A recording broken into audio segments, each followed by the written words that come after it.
এই হুমায়রি বাদশা তিনি ডাক দিয়েছেন, আল্লাহ আমি তোমার ঘরের উপরে গিলাফ চড়াবো, তোমার ঘর থেকে আমি চাদর আবৃত্তি করে দিব।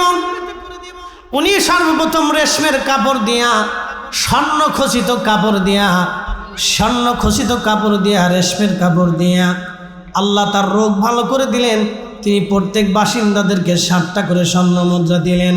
হেরেমবাসীদেরকে ডাকলেন, সবাইকে ডেকে এনে তিনি ওই সুন্দর রেশমের কাপড় দিয়া, স্বর্ণখচিত কাপড় দিয়া তিনি সর্বপ্রথমে কাবার উপরে গিলাফ চড়াইলেন।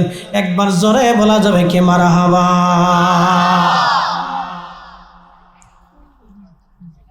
গিলাফ তিনি চড়াইলেন।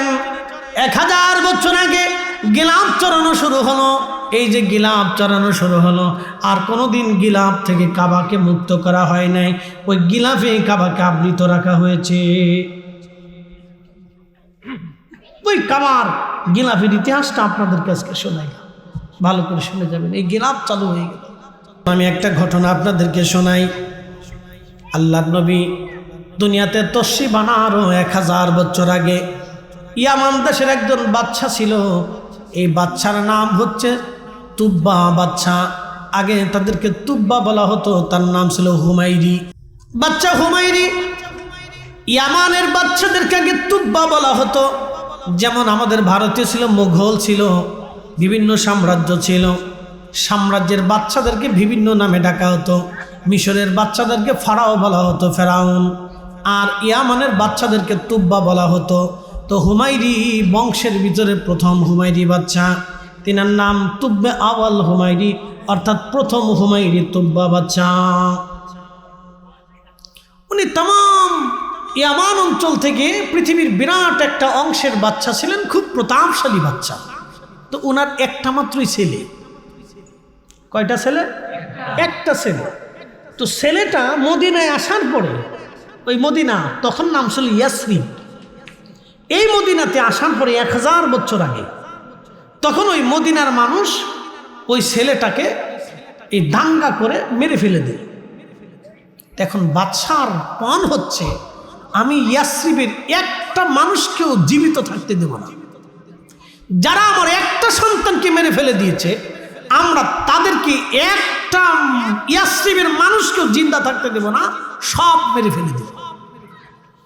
তো উনি ইয়ামান থেকে 1,32,000 পদাতিক ডিভিশন এবং 1,30,000 অশ্বারোহী সৈন্য, বুঝতে পারতেছেন, প্রায় 2.5 লক্ষের উপরে সৈন্য সামন্ত নিয়ে উনি ইয়ামান থেকে মক্কাতে প্রথম আসলেন। হেরে মক্কা আসার পরে হুমায়রি বাদশা যখন মক্কাতে আসলেন, তখন তিনি দেখলেন, তিনি যেখানে গেলেন সবাই তাকে সম্ভাষণ দিল। কিন্তু যখন তিনি মক্কায় ঢুকলেন, মক্কায় ঢোকার পরে মক্কার একজন মানুষ তাকে আহলান সাহলান দিল না, সম্ভাষণ দিল না, তাকে সম্মান করল না, তাকে কোনো সম্মান দেখাইল না। বাদশা হুমায়রি ডাক দিলেন, উজির, কারণ কি? একটা লোক আমাদেরকে সম্মান করলো না, সম্মান দিল না, কোন কারণে বলো? হুমায়রি বাদশা মক্কাতে আসার পরে একটা লোক তাকে সম্মান দিল না। হুমায়রি বাদশা উজিরকে বলেন, উজিরে ব্যাপার কি? একটা লোক সম্মান দিল না, কারণ কি? উজির ডাকতে বলেন, বাদশা, এই যে এখানে একটা ঘর আপনি দেখতেছেন, এটার নাম হলো বাক্কা। কি নাম ছিল? মক্কা না, কিন্তু আগে নাম ছিল বাক্কা। বাক্কা কইলে সবাই চিনত। ইন্না আউয়ালা বাইতিন উদিআ লিন-নাসি লাল্লাযী বিবাক্কাতা মুবারাকান হুদাল লিল আলামিন।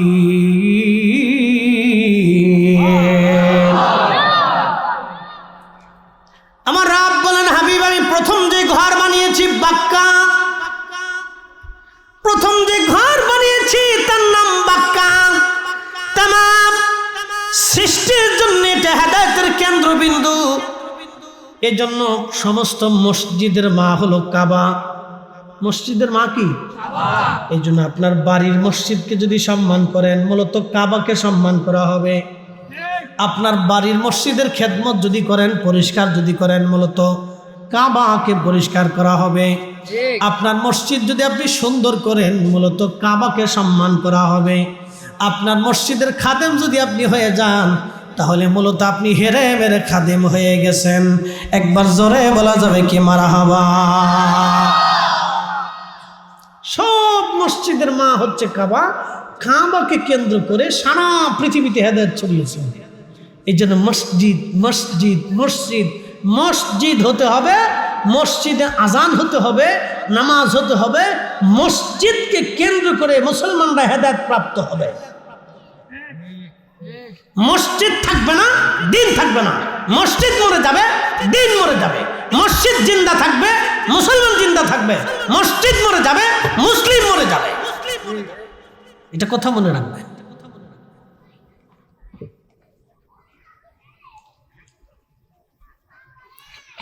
প্রিয় উপস্থিতি, খুব মনোযোগ দিবেন। খুমাইরি বাদশা বলতেছে, বলো কি এই ঘর এত দামি নাকি? বলে হ্যাঁ, এই ঘর বাক্কা। সারা পৃথিবীর মানুষ এসে এই বাক্কা এসে তাওয়াফ করে, এখানে হজ আদায় করে, নামাজ পড়ে, এখানে তারা দোয়া করে। খুমাইরি বাদশা বললেন, তাহলে এই বাক্কা ঘর আমি রাখবো না, এটা ভেঙে ফেলে দিব।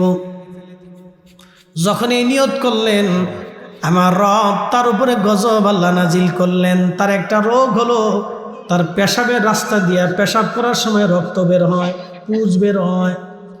একসাথে বলবেন আল্লাহু আকবার। গজব কার? পেশাবের রাস্তা দিয়ে রক্ত বের হয়, পুজ বের হয়। আবার চোখের কোনা দিয়ে, কানের ভিতর দিয়ে, পায়খানার রাস্তা দিয়ে তার রক্ত পুজ বের হতে লাগলো। গন্ধ ছড়াই গেল। গন্ধের কারণে মানুষ যেতে পারে না। খোদাই গজব। বড় বড় আলেম ওলামা, পাদ্রী, গণক যারা ছিল ওই সময়, দার্শনিক, তাদেরকে ডাকা হলো। রক্ত পুষগুলি পরীক্ষা করে তারা বলল, বাচ্চা সর্বনাশ হয়ে গেছে। এই গজবটা, এই রোগটা দুনিয়ার কোনো রোগ না, এটা আসমানি রোগ। আপনার অনেক বড় সমস্যা হয়ে গেছে বাচ্চা, সর্বনাশ হয়ে গেল বাচ্চা। আপনি দ্রুতগতিতে কোনো বদ নিয়ত করেছেন, এই বদ নিয়তের কারণে আল্লাহ আপনার উপরে বেজার হয়ে গেছে। আপনি তাড়াতাড়ি করে আপনি বদ নিয়ত থেকে তওবা করেন। তওবা না করা পর্যন্ত এই রোগ কখনো সারবে না। পৃথিবীর কোনো ঔষধে এই রোগের শেফা নাই। একসাথে বলবেন আল্লাহু আকবার। এই জন্য একটা কথা মনে রাখবেন, সারা পৃথিবীতে মহাযুদ্ধ হবে, কিন্তু কাবায় কেউ ঢুকতে পারবে না। সারা পৃথিবীতে মহাযুদ্ধ হবে, কিন্তু কেউ মদিনাতে ঢুকতে পারবে না। এটা মনে রাখবেন। সারা পৃথিবীতে মহাযুদ্ধ হবে, শুধু যুদ্ধ না। সহিহ বুখারীর কিতাবুল ফিতানে রাসূল করিম বলছেন, বর্তমান যে ফরাত নদী দেখতেছেন, এই ফরাত নদীর পানি শুকিয়ে যাবে। পৃথিবীতে দুইটা নদী সরাসরি জান্নাত থেকে, একটা ফরাত নদী আর একটা নীল নদী। ফরাত নদী, নীল নদী। পৃথিবীতে কখনো এই নদী কখনো শুকায় নাই। পদ্মা, মেঘনা, যমুনা শুকিয়ে যাবে, কিন্তু ফরাত কখনো শুকাবে না, নীল কখনো শুকাবে না। অথচ মরুভূমির ভিতর দিয়ে নদী এসে গেছে। এই দুই নদী কখনো শুকাবে না, কিন্তু কিয়ামতের আগে ফরাত শুকিয়ে যাবে। নদীর ভিতরে স্বর্ণের পাহাড় ভেসে উঠবে। ওই স্বর্ণকে কেন্দ্র করে যুদ্ধ শুরু হবে। সারা পৃথিবীতে যুদ্ধ ছড়িয়ে যাবে। প্রত্যেক 100 জনে 99 জন মারা যাবে, একজন বেঁচে থাকবে। যারা বেঁচে থাকবে তারা পাক্কা ঈমানদার। কয়জন মারা যাবে? 99 জন। যুদ্ধ করতে করতে শেষ, মহাযুদ্ধ হবে। কিন্তু মক্কা এবং মদিনাতে যুদ্ধ ছড়াবে না। এটাকে আল্লাহ নিরাপদ রাখবে, ফেরেশতা দিয়ে পাহারা দিবে। একসাথে বলা যাবে না আল্লাহু আকবার। এই দুইটা জায়গাকে আল্লাহ নিরাপদ রাখবে, ফেরেশতা দিয়ে পাহারা দিবে। বলেন, রসুলের কথা কোনোটা মিথ্যা হইছে? আগামীতে হওয়ার সম্ভাবনা আছে নাকি? কোনো সুযোগ নেই। সাদাকাল্লাহুল মাওলানাল আযীম। আল্লাহ সত্য বলেছেন, ওয়া সাদাকা রাসূলুহুন নবিয়্যুল কারীম। রাসূল সত্য বলেছেন।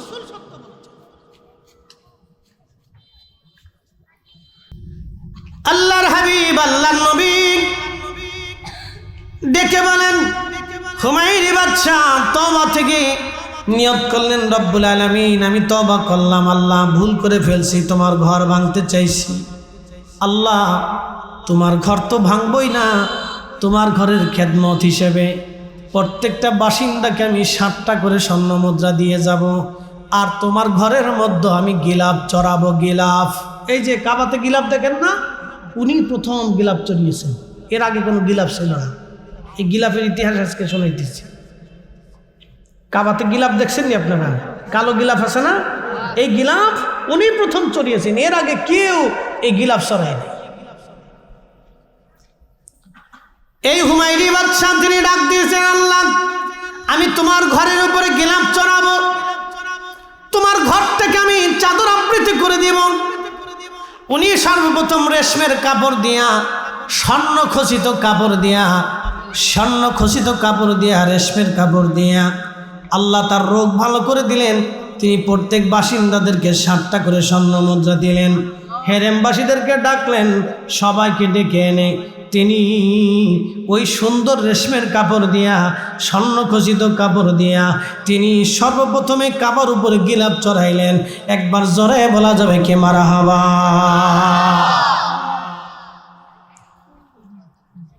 গিলাফ তিনি চড়াইলেন। 1000 বছর আগে গিলাফ চড়ানো শুরু হলো। এই যে গিলাফ চড়ানো শুরু হলো, আর কোনোদিন গিলাফ থেকে কাবাকে মুক্ত করা হয় নাই, ওই গিলাফে কাবাকে আবৃত রাখা হয়েছে। ওই কাবার গিলাফের ইতিহাসটা আপনাদের কাছে শোনাইলাম, ভালো করে শুনে যাবেন। এই গিলাফ চালু হয়ে গেল, আল্লাহ তার রোগ ভালো করে দিলেন। তিনি হেরেম থেকে রওনা দিয়ে মদিনাতে গেলেন। বর্তমান ইয়াসরিব, বর্তমান মদিনা, আগে নাম ছিল ইয়াসরিব। যখন এইখানে গেলেন, ছেলে হত্যার প্রতিশোধ তিনি নেবেন। সাথে লক্ষ লক্ষ সৈন্য সামন্ত লোক লস্কর নিয়ে তিনি বিরাট বাহিনী নিয়ে মদিনার উপরে ঝাঁপায় পড়লেন, ইয়াসরিবের উপরে ঝাঁপিয়ে পড়লেন, ঘিরে ফেললেন। প্রত্যেকটা ইয়াসরিববাসীকে তিনি হত্যা করে ফেলবেন।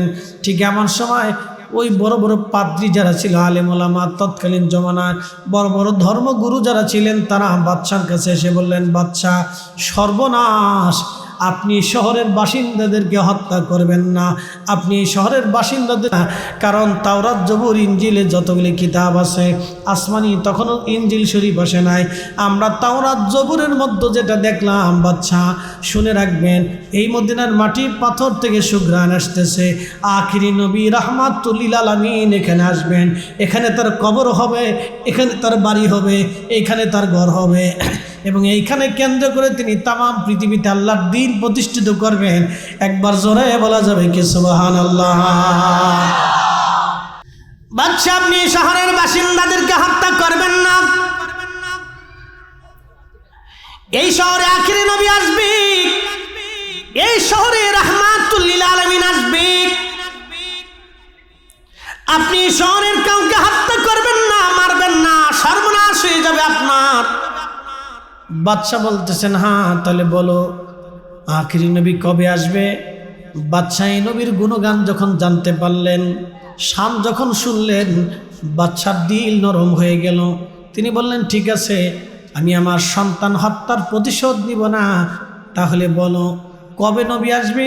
বলে কবে আসবে সেটাও জানা যায় না, তবে নবী আসবে, তার জন্ম হবে মক্কাতে, হিজরত হবে মদিনাতে, এইখানে তিনি বসবাস করবেন, এইখানে তার কবর হবে, রওজা হবে, এখানে তার রওজা শরীফ হবে, এখানেই তিনি থাকবেন কিয়ামত পর্যন্ত। তার এবং তার উম্মত তামাম পৃথিবীর শাসন করবে, কিয়ামত পর্যন্ত তার ধর্ম চলতে থাকবে, কিয়ামত পর্যন্ত তার আদর্শ চলতে থাকবে, কিয়ামত পর্যন্ত তার উম্মত ছাড়া পৃথিবীতে ছড়িয়ে ছিটিয়ে থাকবে।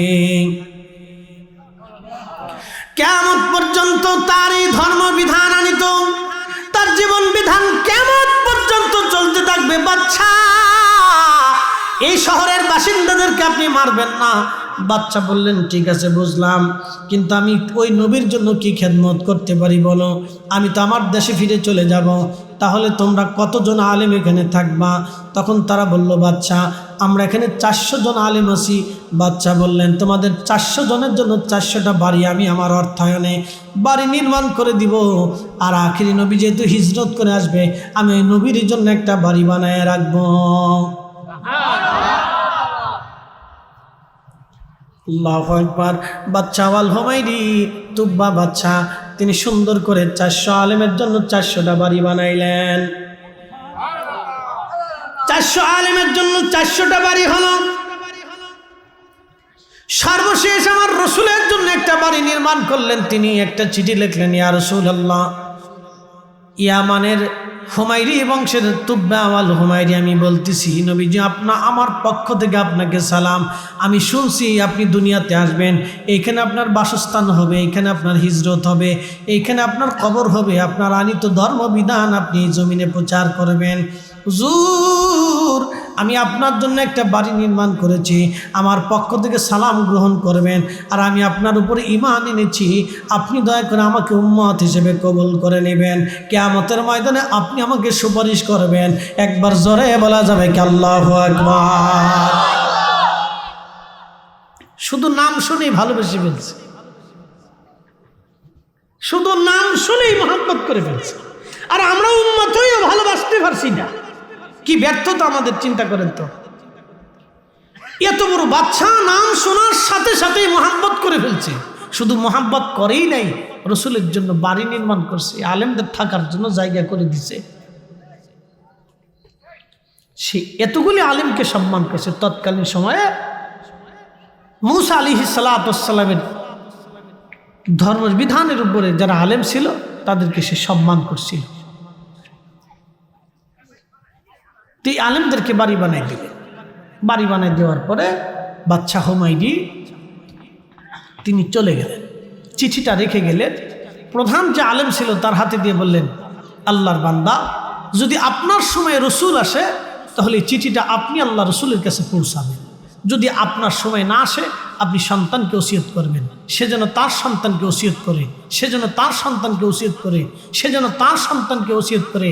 এইভাবে ওসিয়তের ভিত্তিতে যেন আমার এই চিঠিটা রসুলের কদম মোবারক পর্যন্ত যেন পৌঁছায়, আপনি দয়া করে আমাকে এই ব্যবস্থাটা করে দিয়ে যাবেন। আল্লাহু আকবার। আমার নবীজি হিজরত করে মদিনার দিকে যাচ্ছেন। এ শুনে রাখেন, মদিনার মানুষ কিন্তু তখনও রসুল দেখে নাই, নবী দেখে নাই, কিন্তু মদিনার মানুষরা মদিনার উপকণ্ঠে এসে রসুলের জন্য দাঁড়ায় রয়েছে, অপেক্ষা করতেছে। দিন যায় রাত আসে, রাত যায় দিন আসে, দিন যায় রাত আসে, রাত যায় দিন আসে, দিন যায় রাত আসে, দিন যায় রাত আসে, রাত যায় দিন আসে। এইভাবে অপেক্ষা করতে করতে করতে করতে করতে করতে একদিন দেখতেছে আল্লাহর নবী উটের পিঠের উপরে সানিয়া পর্বতের পাদদেশ দিয়ে নবী হেঁটে হেঁটে হেঁটে হেঁটে মদিনার দিকে যাচ্ছে। ঠিক তখনই মদিনার বাচ্চারা খেজুরের পাতার খেজুরের ডাল ভেঙ্গে এই খেজুরের ডালগুলি হাতের মধ্যে নিয়ে লাড়াচ্ছিল আর বলতেছিল, তলা আল বাদরু আলাইনা মিন সানি বাতিল বেদা ওয়াজাবা শুকরু আলাইনা মাদআ লিল্লাহি দা। একসাথে বলা যাবে না মারহাবা? ওরা কি জীবনে রসুল দেখেছিল? কিন্তু রসুলের মহব্বতে দিল উজাড় হয়ে গেল। কারণটা কি? মক্কার মানুষ নবী দেখলো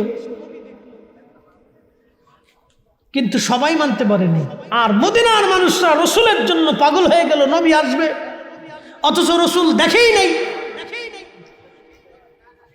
নবী দেখেই নাই।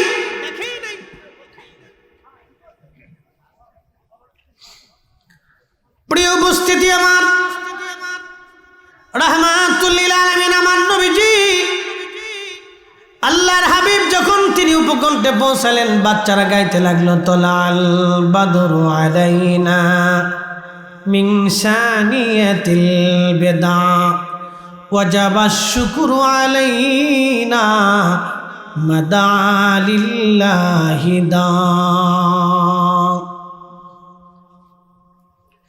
আল্লাহর নবী পৌঁছাইলেন, সমস্ত মদিনার বাচ্চা কাচ্চা, নারী পুরুষ মহিলা বৃদ্ধরা রসুলের সামনে দাঁড়ায় গেল। খুব আনন্দিত হই হুল্লা লেগে গেল মদিনায়। ঈদের চেয়ে বেশি আনন্দ, মদিনার রাস্তাঘাট বাড়িঘর পরিষ্কার হয়ে গেল।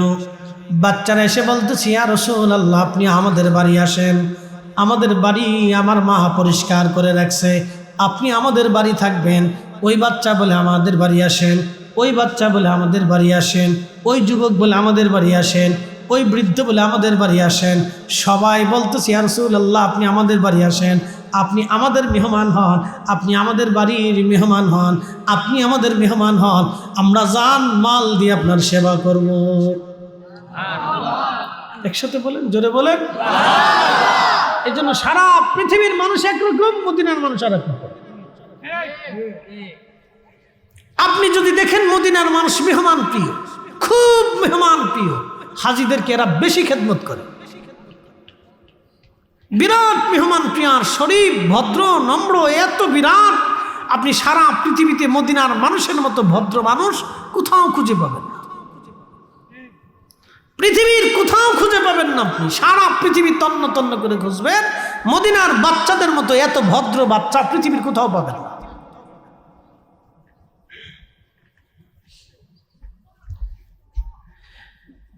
বন্ধু খুব মনোযোগ দিবেন। প্রিয় নবী ডাক দিয়ে বললেন, সাহাবীরা, আমি কার বাড়ি যাব কে বেজার হবে না, আমি আমার উট ছেড়ে দিলাম, আমার উট যার বাড়ি যাবে আমি রাসূল তার বাড়ি থাকবো। বলবেন না মারহাবা? উট ছেড়ে দিছে, উট ছেড়ে দিছে। উটের নাম কাসওয়া। হেঁটে হেঁটে হেঁটে হেঁটে যায়। আল্লাহর নবী বলতেছিলেন, আমার সাহাবীরা, রে তোমরা শোনো, জিবরাইল আমিনরা আমার আল্লাহ পাঠাই দিয়া বলেন, উটের কান ধরে নিয়ে যাবা আইয়ুব আনসারীর বাড়ি, ওইখানে নিয়ে তারে বসাইবা। সুবহানাল্লাহ। জিবরাইল আলাইহিস সালাম উটের কান ধরিয়ে, কাসওয়ার কান ধরে নিয়ে হযরত আইয়ুব আনসারী রাদিয়াল্লাহু আনহুর বাড়ির সামনে বসাই দিচ্ছে। ওই বাড়িতেই সেই 1000 বছর আগে বাদশা নির্মাণ করেছে। একসাথে বলেন আল্লাহু আকবার। আরেকটু জোরে। এই জন্য কথা বলে, কথা বলে, রক্ত কথা বলে, রক্ত কথা বলে। সেই 400 আলেম যারা ছিল ইশকে রাসূলের মহব্বতে, তাদের রক্ত তখনও পৃথিবীতে ছড়িয়ে ছিটিয়ে সারা মদিনাতে ছড়িয়ে গেল। তারা এসে বলতেছে, ইয়া রাসূলুল্লাহ, আপনি আমাদের কাছে আসেন। আল্লাহর নবীকে আইয়ুব আনসারী রাদিয়াল্লাহু আনহু সম্ভাষণ দিলেন। এই মিসকিনের ঘরে রাহমাতুল লিল আলামিন, ওনার ঘরটা ছিল দ্বিতল বিশিষ্ট, 2 তলা বিশিষ্ট। শুনে যাবেন, ঘরটা 2 তলা বিশিষ্ট ছিল।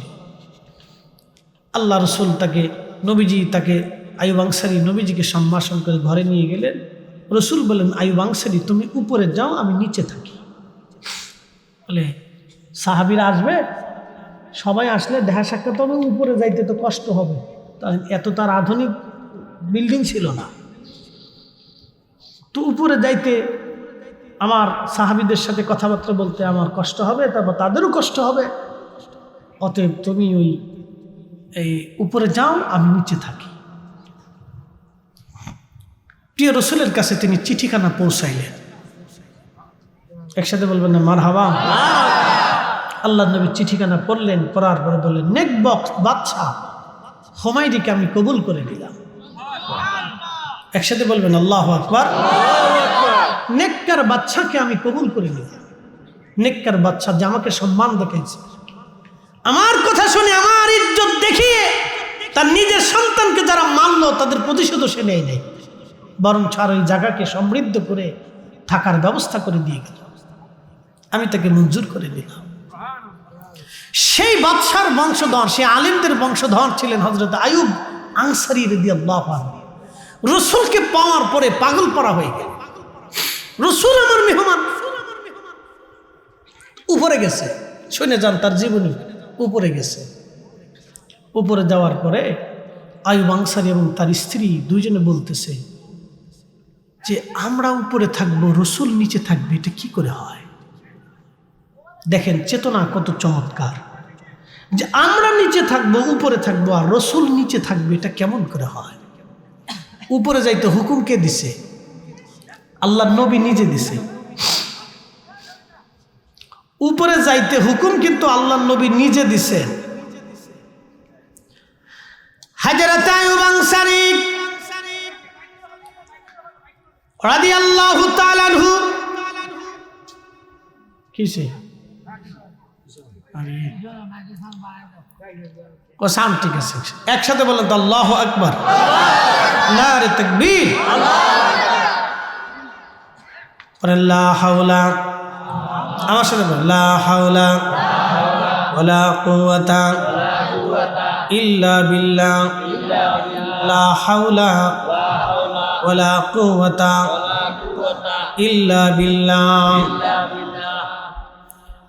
আইয়ুব আনসারী উপরে, নবী নিচে। আইয়ুব আনসারী বলতেছে, হুজুর স্বামী স্ত্রী দুইজন বলতেছে কি করে আমরা উপরে থাকবো বলো।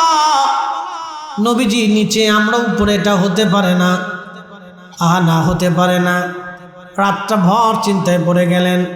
স্বামীর স্ত্রী উপরের তালার একবারে কোনায় চলে গেলেন, যাতে বেয়াদবি না হয়, একবারে কোনায় চলে গেলেন। দুইজন কোন রকম কম্বল পেঁচিয়ে কুচুমুচু হয়ে রাত্রিবেলা বসে রইলেন। সারা রাত স্বামী স্ত্রী ঘুমান নাই। রসুল নিচে, আমরা উপরে, এটা কেমন করে হয়?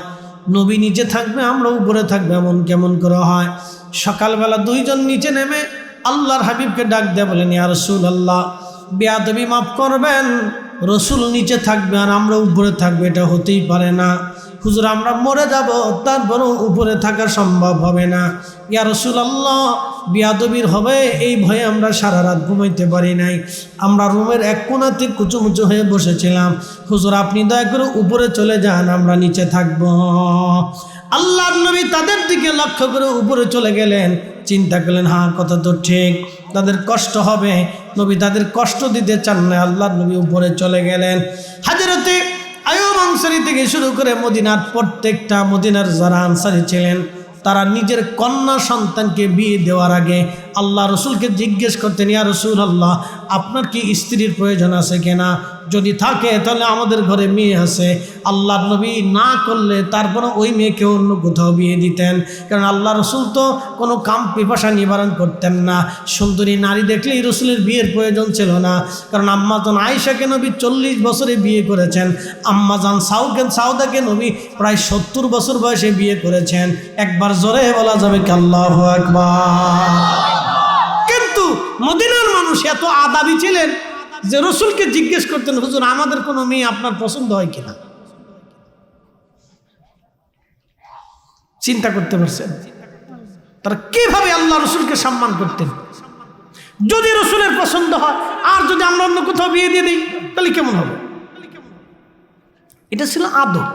কিন্তু রসুল তো কোনো সুন্দরী নারীর দিকে রসুলের কোনো ইয়া ছিল না। চাইলে রসুল কত সুন্দরী নারী বিয়ে করতে পারতেন। আম্মাজান আয়েশাকে তো রসুল ইচ্ছা করে বিয়ে করেন। হযরত আবু বকর সিদ্দিক বারবার পিড়াপিড়ি করতেছে, ইয়া রাসূলুল্লাহ, আমার মন চায় আপনার সাথে আত্মীয়তা করব। বলে কাকে বিয়ে দেবো? বলে আয়েশাকে। বলে সে তো কুমারী, ছোট্ট। বলি ইয়া রাসূলুল্লাহ, তারপর আপনি বিয়ে করেন। আচ্ছা বলেন তো, একটা বাবা বারবার বলতেছে আপনি বিয়ে করেন, বিয়ে করেন, বিয়ে করেন। আল্লাহ রসুল বিয়ে করলেন, বয়স 5 বছর। একসাথে বলবেন না মারহাবা। 5 বছর বয়সে একটা মেয়ে কি বুঝে? বিয়ে হলো। 9 বছর বয়সে আল্লাহ নবী ঘরে নিয়ে আসছে। 9 বছর বয়স থেকে হযরত আম্মাজান আয়েশা সিদ্দিকা রসুলের খেদমত করেছে। এটা রসুল করিম সাল্লাল্লাহু আলাইহি সাল্লামের প্রতি সাহাবা কিরামের এক অনাবিল মহব্বত ছিল, হৃদয় থেকে ভালোবাসতেন। এই জন্য আল্লাহ বলছেন, কুল, হুজুর আপনি বলে দেন, ইন কুনতুম তুহিব্বুনাল্লাহ ফাত্তাবিউনি। একসাথে বলা যাবে না আল্লাহু আকবার। আল্লাহু আকবার লিল্লাহিল হামদু বিসমিল্লাহির রাহমানির রাহিম।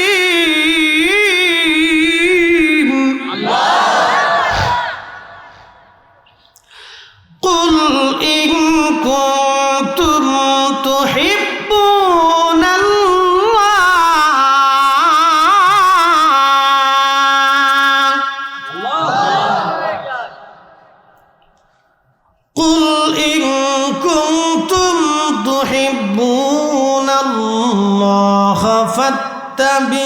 فاتبعوني يحببكم الله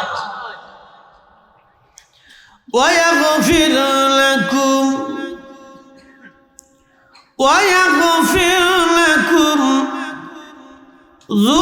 ذنوبكم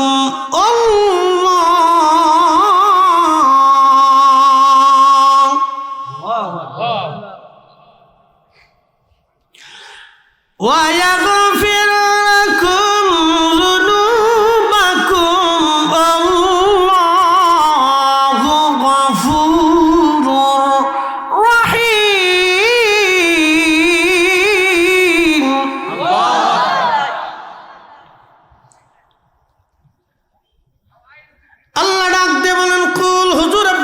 বলেন ইন কুনতুম তুহিব্বুনাল্লাহ, কেউ যদি আল্লাহকে ভালোবাসতে চায়, কি চমৎকার কথা।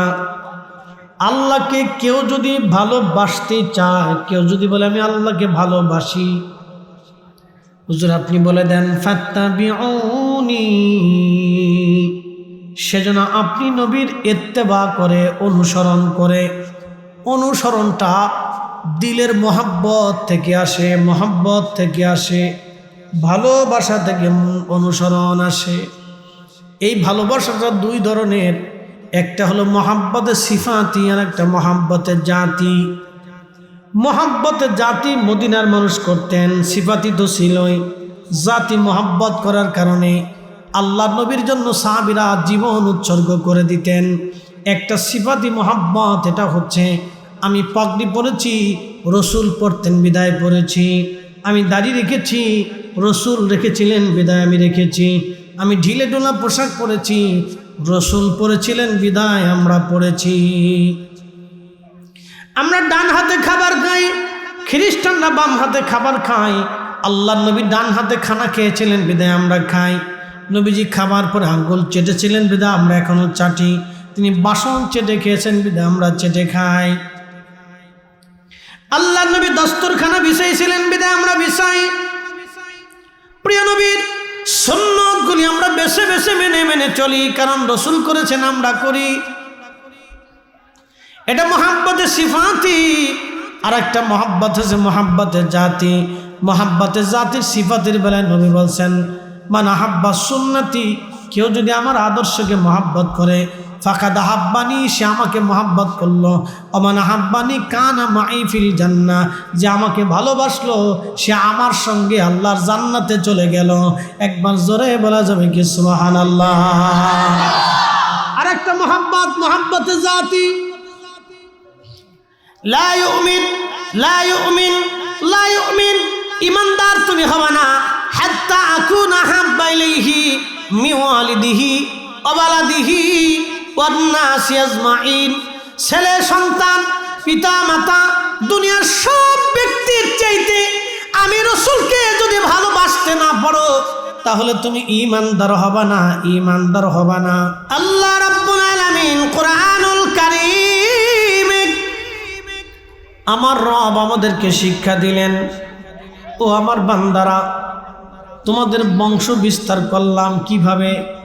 মিন সুলালাতিন মিন মাইন মাহিন, মানুষের নির্গত নির্যাস এক ধরনের বিশেষ পানি, এখান থেকে আমি আল্লাহ রাব্বুল আলামিন তোমাদের বংশ বিস্তার করলাম। আপনার মা ছিল, বাবা ছিল, দাদা ছিল, তারপর দাদা ছিল, এরপরে আপনি এসেছেন, আপনার পরে আপনার সন্তান, তারপরে তার সন্তান, তারপরে তার সন্তান, আপনার ভাতিজা ভাগিনা, আপনার আত্মীয় স্বজন, আপনার প্রতিবেশী, আপনার গ্রামবাসী। এই যে বংশ বিস্তার আমি আল্লাহ করলাম, মানুষের শরীর থেকে নির্গত একটা বিশেষ পানি, এই পানি থেকে বাবা এবং মা দুইজনের পানিটাকে, বাবার পৃষ্ঠদেশ থেকে পানিটা আসে আর মায়ের বক্ষদেশ থেকে পানিটা আসে। এই দুইটা পানিটাকে আমি আল্লাহ মায়ের রেহেমি আধারে জঠরে জরের ভিতরে আমি এক জায়গা করলাম, এক জায়গা করে দুইটা পানিটাকে আমি আল্লাহ রিফাইন করলাম। আল্লাহর নবী বলতেছেন, আয়াতের তাফসীর ইবনে কাসির, ইমাম ইবনে কাসির লেখেন, আল্লাহর হাবিব বলতেছেন 40 দিন পর্যন্ত আল্লাহ মায়ের রেহেমের ভিতরে এই পানিটাকে আমার আল্লাহ রিফাইন করতে থাকেন। 40 দিন রিফাইন করার পরে পানিটা রক্তপিণ্ডে পরিণত হয়। এরপরে আরও 40 দিন ওই রক্তপিণ্ডটাকে আল্লাহ রিফাইন করতে থাকেন। খালাকাল ইনসানা মিন আলাক, আল্লাহ যে বলেছেন আমি মানুষ সৃষ্টি করেছি আলাক থেকে, রক্তপিণ্ড থেকে। এটা সেই রক্তপিণ্ড মায়ের আধারে, মায়ের রেহেমের ভিতরে এই রক্তপিণ্ডটাকে আমার আল্লাহ আরো 40 দিন পর্যন্ত রিফাইন করতে থাকে। একসাথে জোরে বলা যাবে কি আল্লাহু আকবার। এটা কি আল্লাহর আইনে না ডাক্তারের আইনে? আল্লাহর আইনে। পৃথিবীতে আসার আগে আপনি কিছুই ছিলেন না, আমি কিচ্ছু ছিলাম না। এই জন্য কোরআন আল্লাহ বলতেছেন কাইফা তাকফুরুনা বিল্লাহ তোমরা আল্লাহকে কি করে অস্বীকার করো? তোমরা রবকে কি করে অস্বীকার করো? তোমরা আল্লাহকে কি করে অস্বীকার করো? অকুনতুম আমওয়াতা, অথচ তুমি ছিলে নির্জীব, নিষ্প্রাণ, মৃত, কোনো অস্তিত্বই ছিল না তোমার। তুমি তো কিচ্ছু ছিলে না, তুমি মৃত ছিলে, নির্জীব ছিলে, নিষ্প্রাণ ছিলে, কোনো অস্তিত্বই তোমার ছিল না। আমি রব তোমাকে একজন পুরুষ এবং নারীর মাধ্যমে আমি তোমাকে অস্তিত্ব দিয়েছি। তোমাকে আমি নিজে রব অস্তিত্ব দিয়েছি। আমি আল্লাহর অস্তিত্ব দেওয়ার আগে তুমি কিচ্ছু ছিলে না, তুমি নির্জীব ছিলে, নিষ্প্রাণ ছিলে, অস্তিত্বহীন ছিলে, তুমি কিছুই ছিলে না। আল্লাহর ফয়সালাগুলি কত চমৎকার, শুধু বুঝে যাবেন। আল্লাহর কথাগুলি কত সুন্দর, খালি বুঝে যাবেন। আল্লাহর সৃষ্টির পরিক্রমা কত সুন্দর, শুধু আপনি লক্ষ্য করবেন, তাতে আপনি আল্লাহ চিনে যাবেন। নাগাঁওবাসী খুবই মনোযোগ দিবেন। এই যে মায়ের আধারে রেহমে আল্লাহ আমাদেরকে রাখলেন, এই জন্য বৈবাহিক পদ্ধতিটা হতে হবে পবিত্র। এর শুরুটা যেন ইসলামী নিয়মে হয়, সুন্নতের আদলে হয়। এই জন্য ছেলেমেয়েরা বৈবাহিক বন্ধনটা যেন সুন্নতের আদলে হয়, আল্লাহর আইনে হয়। এই জন্য সর্বপ্রথমে বৈবাহিক নিয়ম পদ্ধতিটাকে মেনে নিতে হয়। সর্বপ্রথমে যখন বিয়ে শাদী হবে, এই জন্য আল্লাহর নবী বিবাহের বন্ধনটা মসজিদের ভিতরেই নবীজি বিবাহের বন্ধন করাইতেন। আল্লাহর ঘরের মধ্যে মসজিদে বিবাহ বন্ধন হতো। আচ্ছা বলেন, সবাই ছেলেমেয়ের বিবাহের জন্য যদি মসজিদে যায়, অজু ছাড়া না অজু করে? জোরে বলেন। আর যদি বাহিরে প্যান্ডেলে হয়, তো অধিক লোকের অজুই নাই, কেউ মুইতেও পানি লয় না।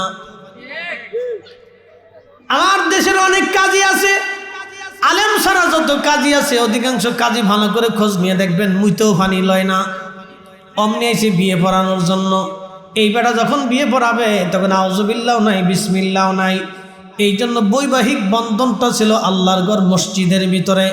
আল্লাহর নবী মসজিদের মধ্যে বিবাহের বন্ধনটা শুরু করেছিলেন।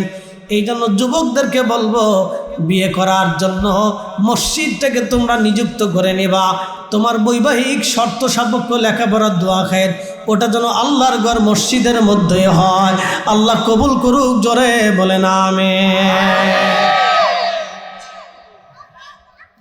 এটা মসজিদে করাটা উত্তম, মসজিদে হওয়া ভালো।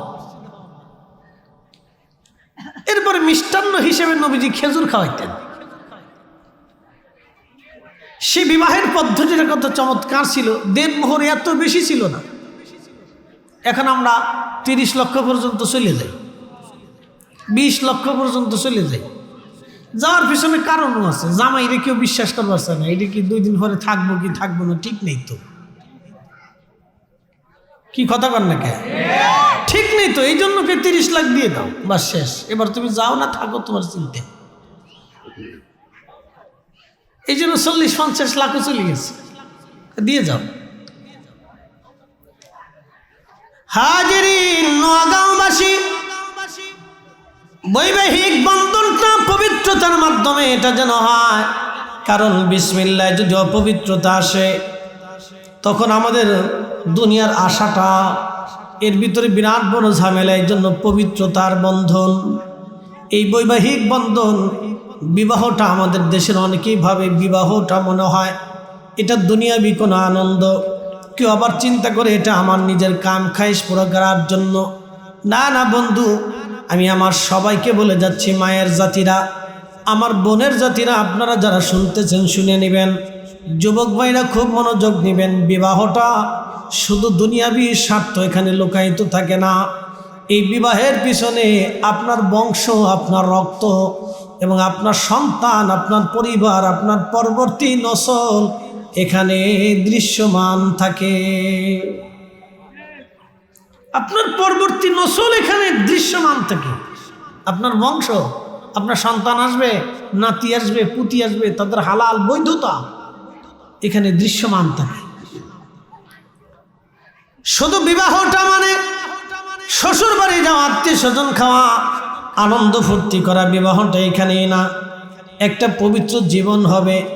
স্ত্রী হবে আপনার অর্ধেক, আপনি স্ত্রীর অর্ধেক, স্বামী আপনার অর্ধেক, আপনি স্বামীর অর্ধেক, আপনি স্বামীর পোশাক, স্বামী আপনার পোশাক, বন্ধু স্ত্রী আপনার পোশাক, আপনি স্ত্রীর পোশাক, দুইজন দুইজনের লেবাস, দুইজন দুইজনের পোশাক। এই যে জীবনের একটা সুন্দর দৃশ্যমান অংশ, কি দৃশ্যমান? বৈবাহিক পবিত্র বন্ধন। শুনে যাবেন, ভালো করে বুঝে যাবেন। স্ত্রী মানে এটা না যে সে আপনার কাজের মেয়ে, স্ত্রী মানে এটা না যে সে আপনার বাড়ির কাজের লোক, সব কাজ সে করবে, বিষয়টি এরকম না। স্ত্রী হচ্ছে আপনার জীবনের অর্ধেক। স্ত্রী মানেই হচ্ছে আপনার পোশাক, স্ত্রী মানেই হচ্ছে আপনার সুখের দিনের সাথী, স্ত্রী মানেই হচ্ছে আপনার দুঃখের দিনের সাথী, স্ত্রী মানেই হচ্ছে আপনার সন্তানের মা, স্ত্রী মানেই হচ্ছে আপনার আগামীর ভবিষ্যৎ বংশধরের বস্তু। সে আপনার বংশধর তৈরি করবে। আমাদের সমাজে যদি স্ত্রীকে এইভাবে দেখতো সবাই, তাহলে তালাক হতো না। আর মেয়েরা যদি স্বামীদেরকে এইভাবে দেখতো, তাহলে তালাক হতো না। যে দেখবেন কোর্টে আদালতে হাজার হাজার তালাক বাংলাদেশে, হাজার হাজার। শুধু বাংলাদেশে না, সারা ওয়ার্ল্ডে তালাকের সংখ্যা বেশি। সারা ওয়ার্ল্ডে তালাকের সংখ্যা বেশি। এত পরিমাণে তালাক, আল্লাহর নবী বলেন, উম্মত তোমরা শুনে নাও, পৃথিবীতে তালাকের সংখ্যা বাড়বে। এটা কিয়ামতের আলামত। 85টা আলামত কোনো বর্ণনায় 75টা আলামতের কথা আল্লাহর নবী বলে গেছেন। তার একটা আলামত হচ্ছে তালাকের সংখ্যা এত পরিমাণে বাড়বে, শুধু তালাক আর তালাক, তালাক আর তালাক, তালাক আর তালাক।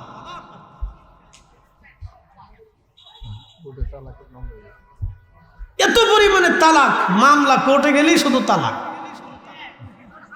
কাজীরে জিজ্ঞেস করবেন, কাজী বিয়ে পড়ান কেমন? যেমনি বিয়ে পড়াই এমনি সারাই। বলে দোষ কার? কারো দোষ না, সব দোষ মোবাইলের। সব দোষ মোবাইল, দোষ কারোই না, সব মোবাইলের দোষ। এই জন্য বিবাহটা একটা পবিত্র বন্ধন। প্রিয় নওগাঁওবাসী, খুব মনোযোগ দিবেন। এই বৈবাহিক পবিত্র বন্ধনটাকে আল্লাহ রাব্বুল আলামিন আমাদের জন্য দিয়ে দিয়ে বললেন, ওয়া খালাকনাকুম মিন যাকারিন ওয়া উনসা। আমি পৃথিবীতে মানব জাতির সৃষ্টি করেছি একজন পুরুষ একজন মহিলার মাধ্যমে, একজন নারী এবং পুরুষ দিয়া আমি পৃথিবীতে মানব জাতি বানাইলাম। একবার জোরে বলা যাবে কি আল্লাহু আকবার? আল্লাহর নবী নিজে রুটি বানাইতেছে। সুবহানাল্লাহ বলবেন। কে রুটি বানায়?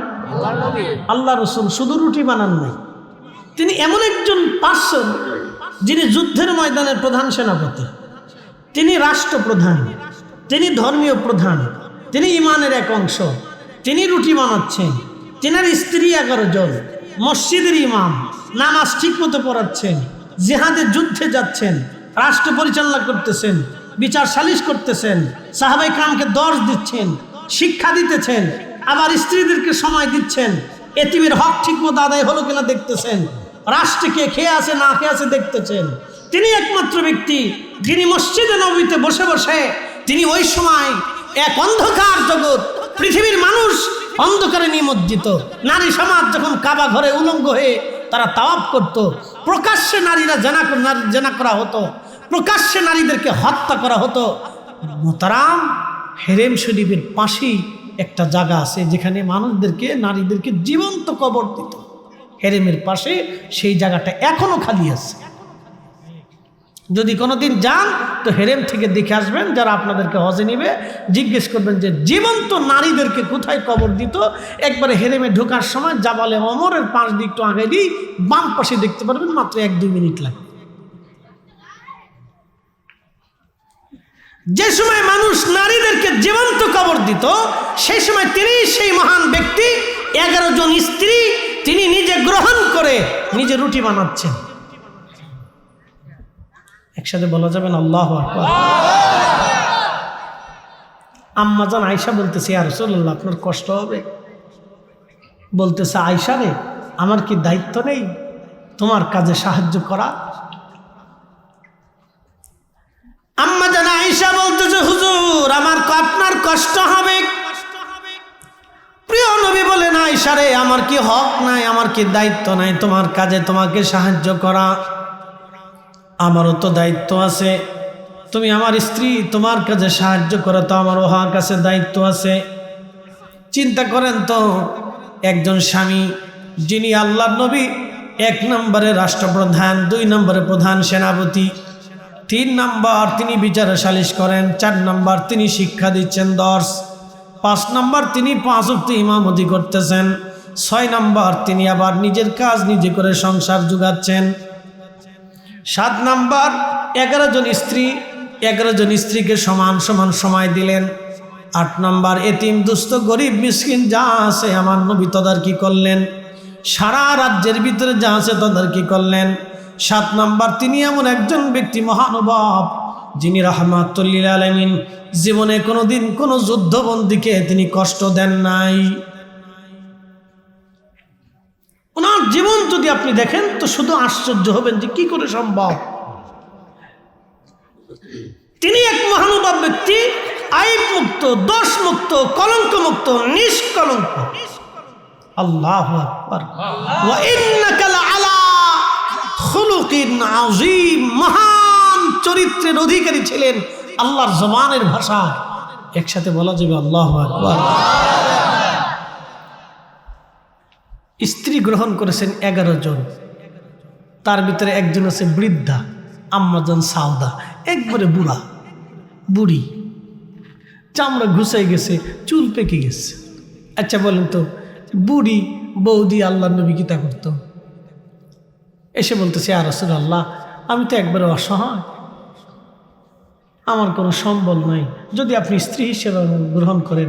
আল্লাহর নবী বললেন ঠিক আছে।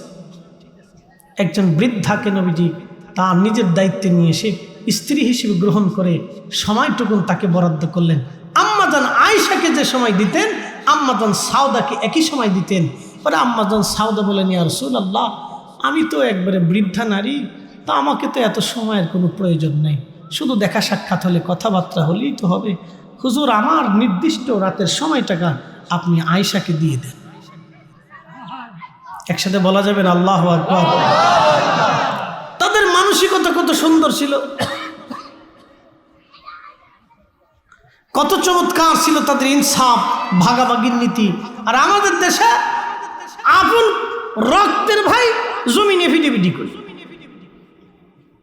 কি কথা কর না কেন? মুসলমান আমরা, এটা হওয়ার কথা ছিল মুসলমানদের, জিন্দেগি তো না। মুসলমানদের তো এটা হওয়ার কথা না। মুসলমান তো তাকে বলে আসলামতু লিরাব্বিল আলামিন, যিনি আল্লাহর কুদরতি কদমে নিজেকে সঁপে দেয়। মুসলিম তো সেই তার জীবনের সব কিছু আল্লাহর জন্য করে না, আল্লাহ বলেন সেই মুসলমান। একসাথে বলা যাবে না মারহাবা? সেই মুসলমান। তেলের গাড়ি তেলে চলে,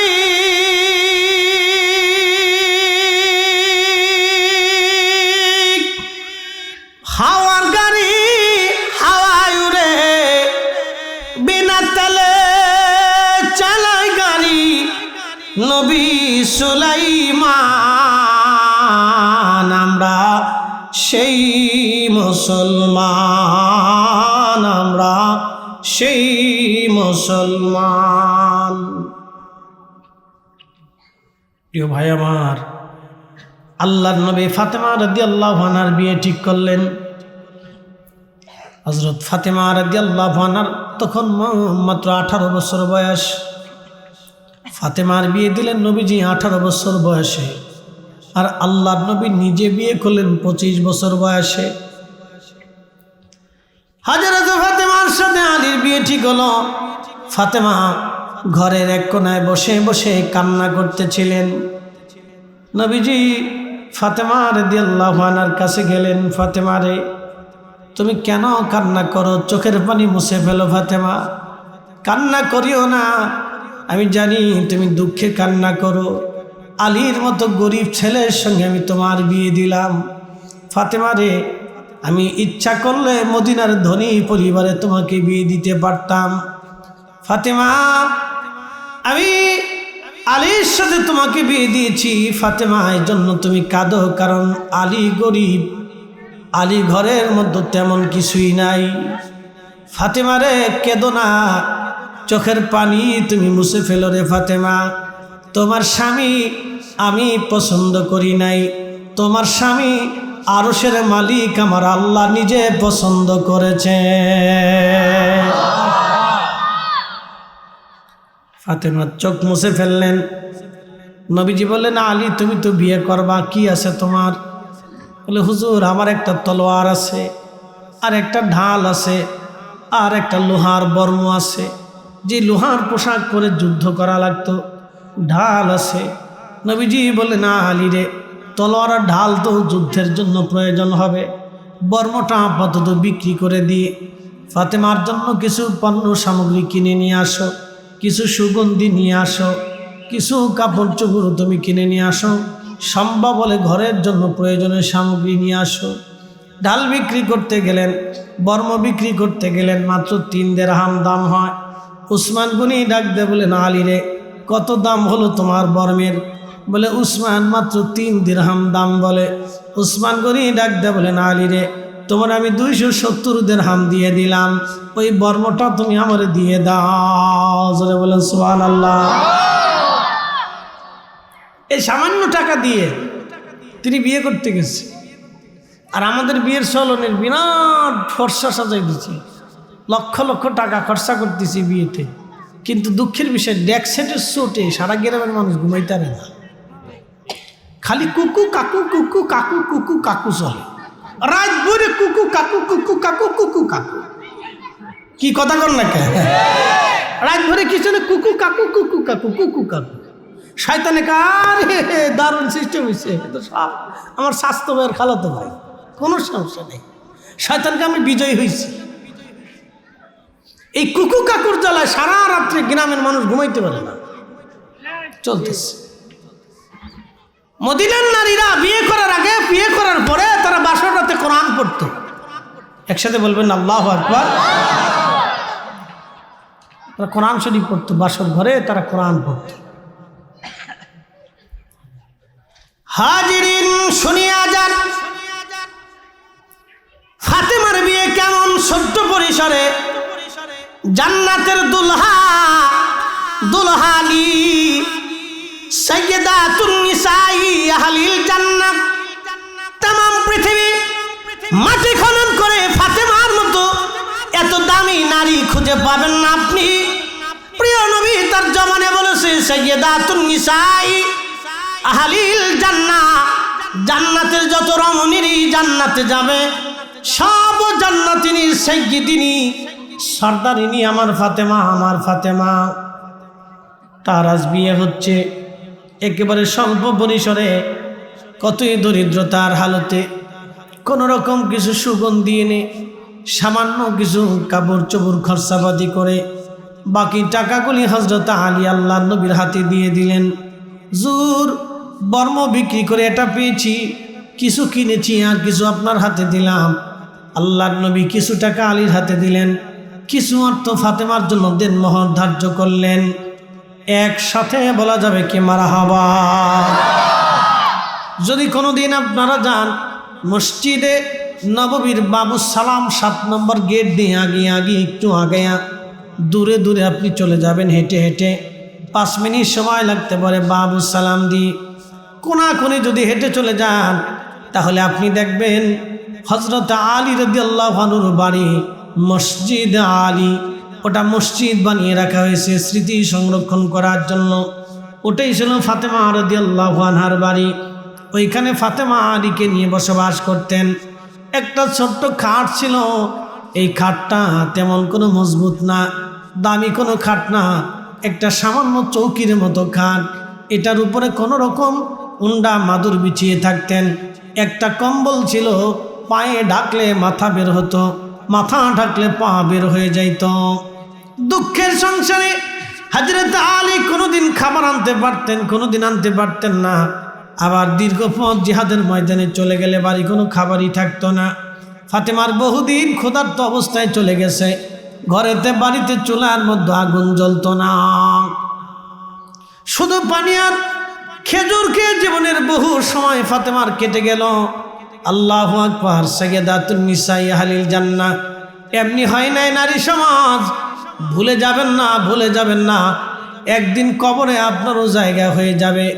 পৃথিবীর কত পুরুষ রাজা মহারাজার কবর করে নিচ্ছিন্ন হয়ে গেল, আপনি তো একজন নারী, আপনার কবরের তো কোনো খোঁজই থাকবে না, এটার তো কোনো খোঁজই থাকবে না। কত রাজা মহারাজা বীর পুরুষদের কবর নিশ্চিন্ন হয়ে গেল, সমাধি খুঁজে পাওয়া যায় না। তাদের সমাধির কাছে কুকুর বেড়াল পেশাব করে, ঘাস তরুলতা পাতা জন্মে গেছে। বিরাট বড় প্রাসাদ, বিরাট বড় বড় প্রাসাদ, তাদের প্রাসাদের ভিতরে চামচিকে তেলা পোকা, সাপ বিচ্ছু কুত্তা বিলাই এখন বসবাস করে। কোনো মানুষের কোলাহল নাই। রাত্রিবেলা গেলে ঝিঝি পোকার ঝিঝি শব্দে পুরা বাড়িটা তছনছ হয়। কিন্তু এক সময় লক্ষ লক্ষ সৈন্য দিয়ে বিরাট প্রাসাদ পাহারা দেয়া হতো, কিন্তু রাজা আজরাইল থেকে কেউ তার পাহারা দিয়ে রাখতে পারে নাই। তার প্রাসাদে আজ ঘুম পোকা লেগে ময়লা জমে কণা কণা দিয়ে ভেঙ্গে ভেঙ্গে পড়ে গেছে। কত স্মৃতিগুলি নিশ্চিন্ন হয়ে গেছে। এ নারী, আপনার স্মৃতিও পৃথিবীতে থাকবে না, আজ অথবা কাল নিশ্চিন্ন হয়ে যাবে। অতএব সাইয়্যিদা ফাতিমাতুজ জাহরা যেইভাবে জীবন গড়েছেন, ওইভাবে আমাদের জীবন গড়তে পারলে প্রত্যেকটা নারীর সন্তান ইমাম হুসাইনের মতো সৈনিক হতো। কথা বলেন ঠিক কিনা? কিন্তু সমস্যা তো আমাদের গোড়ায় দোষ। বিসমিল্লাহ। আল্লাহ আমাদের প্রত্যেকটা নারীকে বুঝার তৌফিক দিন, তারা যেন তাদের সন্তানদেরকে আদবী বানাইতে পারে। প্রথম নামটা সুন্দর হতে হবে, দ্বিতীয়ত কোরআন শরীফ তার হাতে, প্রথম হাতে খড়ি কোরআন দিয়ে দিতে হবে। কোরআন শিখানোর সাথে সাথে তাকে আদব লেহাজ শিক্ষা দিতে হবে। তা না হলে বৃদ্ধাশ্রম কিন্তু আপনার জন্য রেডি আছে, তা নাহলে বৃদ্ধাশ্রম আপনার জন্য প্রস্তুত আছে, চিন্তা করবেন না। ওটা আপনার জন্য অপেক্ষা করতেছে, আর মাঝে মধ্যে ডাকতেছে, চাচা চলে আসেন, বেশি দেরি করেন না, আমার এখানে চলে আসেন চাচা, দেরি করেন না, ও বাড়িতে থাকার দরকার নাই, চলে আসেন। বৃদ্ধাশ্রমে থাকবেন, নাতিপুতির চেহারা দেখার আর সুযোগ নেই। যত দিন যাচ্ছে বাংলাদেশে তত দিন বৃদ্ধাশ্রম বাড়তেছে, বৃদ্ধাশ্রমের সিট বাড়তেছে, তালা বাড়তেছে, দিন দিন বাড়তেছে। যত দিন যাবে আপনারা ভাববেন মডার্ন হচ্ছে, ছেলেরা বেশি মডার্ন হচ্ছে, যত মডার্ন হবে তত বৃদ্ধাশ্রম বাড়বে, দিন দিন বাড়তেছে। আগামীর দিনগুলি আমাদের জন্য অশনি সংকেত। পশ্চিমাদের দিকে যত ঢুকবেন ততই বৃদ্ধাশ্রমে থাকতে হবে, দিনগুলি কঠিন হবে, অনেক বড় কঠিন হবে, আফসোস করতে হবে। 1000 কোটি টাকা থাকবে কিন্তু সুখ থাকবে না। আপনারা দেখেছেন বিগত সালে এক চিত্রনায়কের শ্বশুর নিজে মাথায় গুলি করে নিজে আত্মহত্যা করেছেন, কারণ একা একা থাকতে থাকতে আর সহ্য করতে পারেন নাই। সন্তানরা মানুষ হয়েছে কিন্তু প্রকৃত মানুষ হয় নাই। অনেক বড় শিক্ষা দিছে, বাহিরে বাহিরে বাহিরে বাহিরে থাকে, নিজে একাকিত্বে থাকতে না পেরে অস্বস্তিত হয়ে পড়ে নিজে আত্মহত্যা করছে। জীবন থাকার চেয়ে মরে যাবে ভালো। বুঝতে পারছেন? বৃদ্ধকালে যদি সন্তানের কাছে বাবার জায়গা না হয়, এর চেয়ে বড় অভিশাপ আর শাস্তি কোন মানুষের জীবন আর হতে পারে না। অনেক বড় অভিশাপ এবং অনেক বড় শাস্তি এটা। যদি বৃদ্ধকালে সন্তানের ঘরে বাবা মার জায়গা না হয়, এটা অনেক বড় শাস্তি।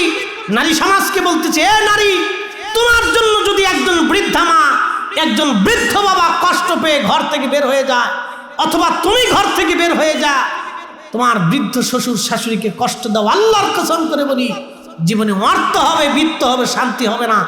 এই শাস্তি তোমাকে মৃত্যুর আগে পেতেই হবে।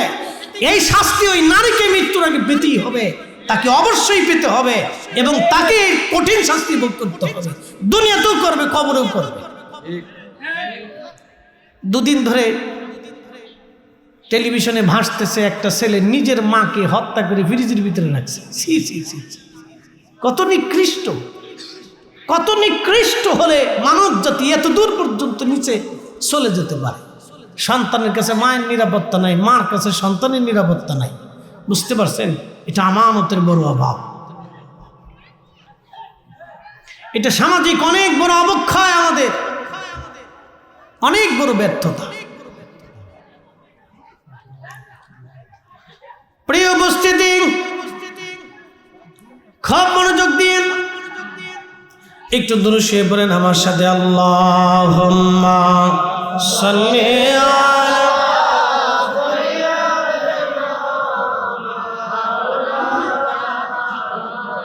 মুহাম্মাদ ওয়া আলা আলি সাইয়্যিদিনা মুহাম্মাদ। আল্লাহুম্মা সাল্লি আলা মাওলানা মুহাম্মাদ ওয়া আলা আলি সাইয়্যিদিনা।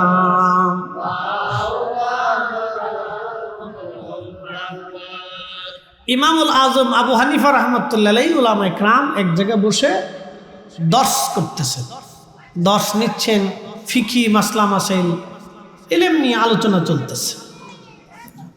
তো বাচ্চারা খেলাধুলা করে না, তো খেলতে যায় একটা বল ছুটে এসে ওনাদের মজলিসের মাঝখানে এসে বসছে। অনেকগুলি বাচ্চা, আমার দিকে তাকান, অনেকগুলি বাচ্চা, অনেকগুলি বাচ্চা, কোনো বাচ্চা এই মানে ওলাম আলেমদের মজলিসের ভিতর থেকে বল নিতে সাহস করতেছে না, অনেকগুলি বাচ্চা। কিন্তু হঠাৎ আমার দিকে তাকান, শোনেন শোনেন, এগুলি আমাদের পাপের ফসল, বুঝছেন নি আপনারা? এগুলি আমাদের পাপের ফসল, মনোযোগ দেন। ওগুলি চিন্তা করতে হবে না, সারা দেশে এগুলি আছে, আমি দেখতে দেখতে আসতেছি, আমার ওয়াজের লাইফে কম দেখতেছি না। এগুলি আমাদের পাপের ফসল। ওটা অজু হয় নাই, গোসল হয় নাই, বিসমিল্লাহ হয় নাই, আউযুবিল্লাহ বিসমিল্লাহ কিচ্ছু নাই, ইশারায় বুঝে যাবেন। বুঝতে পারছেন? আউযুবিল্লাহ হয় নাই, বিসমিল্লাহ হয় নাই, অজু হয় নাই, শুধু ইঁদুরের মতো জন্ম হয়েছে। তো মনোযোগ দিয়ে, অনেকগুলি আলেম বসে আছেন, মাঝখান থেকে বল কেউ নিতে সাহস পায় না। হঠাৎ করে একটা ছেলে দৌড়ায় এসে মাঝখান থেকে বল নিয়ে চলে গেল। ইমাম আজম আবু হানিফা রাহমাতুল্লাহ আলাইহি বললেন, খোঁজ নিয়ে দেখো এই ছেলেটার জন্মে ভেজাল আছে। এতগুলি বাচ্চা এত আলেমদের ভিতর থেকে একটা বল, মুরব্বীদের ভিতর থেকে বল নিতে সাহস করলো না। সবাই দূরে দাঁড়িয়ে চুপচাপ করে দাঁড়িয়ে আছে ভয়ে, যে নিবে কি নিবে না। কিন্তু এই বাচ্চাটা বেয়াদবের মতো এসে নিয়ে চলে গেছে, খোঁজ নিয়ে দেখো তার জন্মে ভেজাল আছে। ঠিকই বাড়ি যায়, খোঁজ নিয়ে দেখে তার জন্মে ভেজাল আছে। এগুলি হচ্ছে সূত্র, এ স্কোয়ার প্লাস বি স্কোয়ার। পৃথিবীতে এই সূত্র কখনো চেঞ্জ হয় না। রক্ত কথা বলে, মনে রাখবেন, ব্লাড কথা বলে। আল্লাহর নবীর কাছে এক সাহাবী এসে বলেন, ইয়া রাসূলুল্লাহ, আমার স্ত্রী সুন্দর, আমি নিজে সুন্দর, আমার মা সুন্দর, আমার বাবা সুন্দর, ভাইরা সুন্দর, বোনেরা সুন্দর, আমার শাশুড়ি সুন্দর, শ্বশুর সুন্দর, শালা সুন্দর, সম্বন্ধী সুন্দর, এরপরে আমার স্ত্রীর বোন আছে, তারাও সুন্দর, কিন্তু আমার ছেলে কালা হয়েছে, আমার সন্দেহ লাগতেছে। ছেলে কি হয়েছে? আমার সন্দেহ লাগতেছে। আল্লাহর নবী ধমক দিয়ে বলেন, থামা, স্ত্রীকে সন্দেহ করতে হয় না। কোন স্ত্রী অন্যের সন্তান তার গর্ভে ধারণ করতে পারে না, চায় না, কোনো নারী এটা কখনো করতে দিতে চায় না। স্বামী যাই হোক, প্রত্যেক স্ত্রী চায় তার স্বামীর সন্তান তার গর্ভে আসুক। থামা, তোমার স্ত্রীকে সন্দেহ করবে না। আল্লাহর নবী তখন বললেন, শোনো, অনেক উট আছে সাদা, অনেক উট আছে লাল, এর ভিতরে কালো হয় না? বলে, হয় ইয়া রাসূলুল্লাহ। কি জন্য হয়? বলে, হুজুর, তার ওই নসলে মনে হয় কোনো কালো উট ছিল। তা ঠিক বুঝতে পেরেছ, তোমার পূর্বপুরুষদের মধ্যে কেউ কালো ছিল বিধায় তোমার ছেলে ওই রক্তের তাসির পাইছে, তোমার সন্তান কালো হয়েছে। ইশারায় বুঝে যাবে, রক্ত কথা বলে, রক্ত কথা বলে। এই জন্য ভালো বংশ দেখে, ভালো পরিবার দেখে বিয়ে শাদী করবেন, আত্মীয়তা করবেন, সন্তানরে ওই পরিবার দেখে বিয়ে করাবেন। আর যদি টিকটক আনেন তাহলে বিপদ আছে। এই কথা কন না কেন? যদি টিকটক আনেন তাহলে বিপদ আছে, অনেক বড় বিপদ। হাজিরিন, বিজ্ঞানীদের গবেষণা, এটা তো সরাসরি হাদিস থেকে বললাম। বিজ্ঞানীদের গবেষণায় যে রক্তের ভিতরে একজন আলেম জন্ম হয়, 100 বছর পরে হলেই রক্তের তাসিরে একজন আলেম আসবে। যে রক্তের ভিতরে একজন অলির জন্ম হয়, 100 বছর পরে হলেই রক্তের ভিতরে অলির জন্ম হবে। যেই রক্তের ভিতরে একজন মহাজ্ঞানীর জন্ম হয়, অনেক বড় মেধাবীর জন্ম হয়, 100 বছর পরে হলেও ওই বংশে মেধাবীর জন্ম হবে। একসাথে বলা যাবে না মারহাবা? আচ্ছা, আপনাদেরকে প্রশ্ন করি, কাজী নজরুল কি পয়রা মেধাবী? জোরে বলেন। কাজী নজরুল কি পয়রা মেধাবী? না না, পয়রা মেধাবী না, সে আন্ডার মেট্রিক। আন্ডার মেট্রিক, পয়রা মেধাবী না, এটা রক্তগত মেধাবী। সে পড়ে মেধাবী না, ক্ষুধার কারণে মা তার নাম দিয়েছিল দুখু মিয়া। সে রক্তে মেধাবী, মনোযোগ দিন, সে পয়রে মেধাবী না। এত মেধা বাংলার কোন মা দ্বিতীয়টা কাজী নজরুল জন্ম দিতে পারবে কিনা জানি। তার গ্রন্থ, প্রবন্ধ, সাহিত্য বাংলা ভাষাকে সমৃদ্ধ করছে। তিনি সে ব্যক্তি 1450 আমার রসুলের শানে নাতে রসুল লেখছে। সুবহানাল্লাহ বলবেন না? আবার গানও লেখছে, আবার গানও লেখছে, সাহিত্য লেখছে, প্রবন্ধ লেখছে, কবিতা লেখছে। তার লেখনী দেখলে আপনি আশ্চর্য হবেন, তার বাংলা ভাষা শুনলে আপনি আরো আশ্চর্য হবেন। তার ভাষা, যদি আপনি অনেক ভাষার এমন জটিলতা বুঝতে হলে বাংলাদেশের বড় বড় ডিকশনারি খুঁজতে হয়। তার ভাষার গভীরতা বুঝতে হলে ডিকশনারি খুঁজতে হয়। এই মেধাটা আল্লাহ প্রদত্ত, এটা পয়রে মেধাবী না, এটা আল্লাহ প্রদত্ত। অরাক্ত কথা বলে। প্রিয় উপস্থিতি, আপনি যদি দেখেন সারা পৃথিবী যদি আপনি তালাশ করেন, মদিনার মতো কোনো মানুষ আপনি পাবেন না। এখানে উলামায়ে কেরাম বসা আছেন, মদিনার মতো কোনো মানুষ আপনি পাবেন না, মদিনার মানুষের মতো কোনো মানুষ আপনি পাবেন না। বলে ফরিদি হুজুর কারণ কি? মদিনার মানুষেরা জন্মগতভাবে তারা ভদ্র। সারা মদিনাতে আপনি, মদিনার মধ্যে যদি আপনি কাটান, আপনি দেখবেন মদিনার বাহিরের বাচ্চারা, বাহির থেকে যেই বাচ্চারা মদিনায় যায়, বাচ্চারা দৌড়াদৌড়ি করে, লাফালাফি করে, চিল্লাফাল্লা করে, কিন্তু একটাও মাদানি বাচ্চা আপনি পাবেন না মদিনা শহরের ভিতরে হইচই করতে, দৌড়াদৌড়ি, লাফালাফি। একটা বাচ্চাকেও আপনি দেখবেন না। মদিনার বাচ্চারা মসজিদে নববীতে আসলে আপনি বুঝতেই পারবেন না একটা মানুষ হেঁটে যাচ্ছে। একসাথে বলবেন আল্লাহু আকবার। জন্মগতভাবে আদাবি, জন্মগতভাবে আদাবি, ও মা ওইভাবে শিক্ষা দিয়েছে। এটা বেলাদতুর রাসূল, তুমি রাসূলের প্রতিবেশী, মা ওইভাবে শিখিয়েছে। আপনি মাদানী বাচ্চা যদি মসজিদে নববীতে হেঁটে যেতে দেখেন, আপনি বুঝতেই পারবেন না যে মানুষ হেঁটে যাচ্ছে। এত ভদ্র তারা। মদিনার মানুষ মেহমান প্রিয়। সারা পৃথিবীতে তন্ন তন্ন করে যদি আপনি খুঁজেন, মদিনা শহরের মধ্যে কোনো শহর পাবেন না। যদি ইউনেস্কো বা বিভিন্ন সংস্থাগুলি তারা গবেষণা করে কোন শহর বেশি নিরাপদ, কোন শহর বেশি ভালো, কোন শহরে অপরাধ কম হয়, কোন শহরের মানুষ ভালো, এগুলি তারা গবেষণা করে। তাদের গবেষণা আপনি বাদ দিয়ে দেন। আল্লাহ রসুল যেখানে গোমান, রসুলের প্রতিবেশী আনসারী সাহাবীরা এবং ওইখানে আল্লাহ নবী সাহাবীরা ছিলেন, তারা সাহাবীদের বংশধর। কেউ ওমরের বংশধর, কেউ আবু বকরের বংশধর, কেউ উসমানের বংশধর, কেউ আলীর বংশধর, কেউ হাসানের বংশধর, কেউ হুসেনের বংশধর, কেউ আবু হুরায়রার বংশধর, কেউ আম্মা জান আয়েশার বংশধর, কেউ আবু সাঈদ খুদরির বংশধর, কেউ আবু যরের বংশধর। বন্ধু খুব মনোযোগ দেবেন। কে মেজবানে রসুল হজরতে মেজবানে রসুল হজরতে রসুল করিমের সাহাবায়ে কেরামের বংশধর, আনসারীদের বংশধর, মুহাজিরদের বংশধর, তাদের পুরা বংশধর রক্ত রক্ত রক্ত রক্ত হয়ে আসতেছে। এই জন্য মদিনাতে আপনি কোনো বাচ্চা হইচই করে দেখবেন না। অরিজিনাল মাদানী বাচ্চা যারা, তারা চুপচাপ মদিনাতে মসজিদে আসে, সকালবেলা কোরআন পড়ে, আবার পড়ে হাদিস পড়ে, কোরআন পড়ে, তারা চুপচাপ চলে যায়। তাদের কোনো হইচই দেখবেন না, স্থিরভাবে আসে, আবার স্থিরভাবে তারা হেঁটে হেঁটে চলে যায়, কোনো হইচই পাবে না। কিন্তু বাহির থেকে যে বাচ্চারা যায়, এরা ওই ফাঁকা জায়গা থেকে দৌড়াদৌড়ি পারাপারি অরিজিনাল মাদানি কোনো বাচ্চা আপনি দেখবেন না, কোনো শব্দ করে না, চুপচাপ আসতেছে, চুপচাপ চলে যাচ্ছে। রক্ত কথা বলে। প্রিয় হাজিরিন, প্রশ্ন রাখবেন মুফতি ফরিদি হুজুর, কারণ কি? কারণটা বলে দিয়ে যাই। কিসের জন্য এই মদিনার মানুষগুলি এত ভদ্র? কেন তারা এরকম শরীফ?